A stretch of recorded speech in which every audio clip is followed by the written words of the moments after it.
बात है 20 अक्टूबर 1962 की। चीन द्वारा भारत पर एक अनएक्सपेक्टेड अटैक होता है।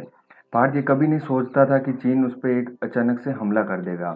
भारतीय सेना पूरी तरीके से इस अचानक हमले से तैयार नहीं थी, पर फिर भी भारत के लगभग 10 से 15 हजार वीर जवानों ने चीन के 80,000 सैनिकों से बड़ी बहादुरी से युद्ध किया। पर दुर्भाग्यवश हमारे पास सीमित संसाधनों तथा अचानक प्रहार से भारत ये युद्ध हार गया और चीन ने भारत के अक्साई चीन और अरुणाचल प्रदेश के कुछ भाग पर कब्जा कर लिया। लेकिन बाद में अरुणाचल प्रदेश से चीन ने अपनी सेना हटा ली और केवल अक्साई चीन के 38,000 वर्ग किलोमीटर पर कब्जा जमाए रखा। फिर 1993 में नरसिम्हा राव सरकार ने पहल करते हुए चीन से सीमा विवाद सुलझाने की पेशकश की। 7 सितंबर 1993 में कुछ भारत चीन के आला अधिकारियों ने एग्रीमेंट साइन किया, जिसके अंतर्गत ये तय किया गया कि दोनों देश अपनी निर्धारित सीमा तक ही सीमित रहेंगे। दोनों देश line of actual control LAC पर सहमति देने के लिए राजी हो गए। इस एग्रीमेंट के अंतर्गत अगर दोनों देशों के बीच LAC को लेकर कुछ झगड़ा होता है तो दोनों देश इसे आपसी बातचीत के जरिए सुलझाने की कोशिश करेंगे। इसके अलावा दोनों देश एक दूसरे पर हथियार का प्रयोग नहीं कर सकते हैं। दोनों देश की सेनाएं LAC को पार नहीं कर सकती और LAC के पास सेना की टुकड़ियां भी कम होगी। पर चीन अब भी नियमों को ताक पर रखते हुए अपनी हरकतों से अभी भी बाज नहीं आ रहा है। भले ही वे 2017 का डोकलाम विवाद हो या हालिया पेंगोंग त्सो झील के आसपास फिंगर क्षेत्र में भारत द्वारा निर्मित सड़क का चीन द्वारा विरोध या पूर्वी लद्दाख के गलवान घाटी में भी चीन का दखल देना हो। भारत और चीन के बीच में 3,488 किलोमीटर की सीमा है। इसको मुख्यतः 3 हिस्सों में बांटा गया है: वेस्टर्न सेक्टर, मिडल सेक्टर और ईस्टर्न सेक्टर।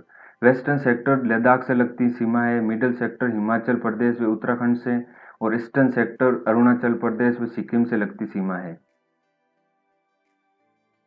यहाँ यह जानना जरूरी है कि चीन ये सब कर क्यों रहा है, पर मैं आपको ये बताना चाहता हूँ कि चीन का केवल भारत से ही नहीं बल्कि भारत के अलावा 13 अन्य देशों से भी सीमा को लेकर विवाद हो चुका है।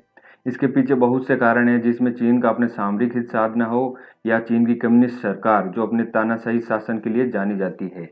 अभी के सीमा विवाद के द्वारा चीन दुनिया के अन्य देशों को कोरोना उत्पत्ति से ध्यान भटकाने की कोशिश कर रहा है।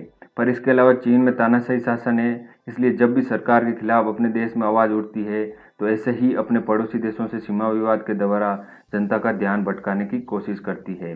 इसका एक दूसरा इफेक्ट भी है कि सीमा विवाद से दूसरे देश के लोगों में डर का माहौल बनता है और वहाँ की सरकार के प्रति लोगों में संशय पैदा होता है।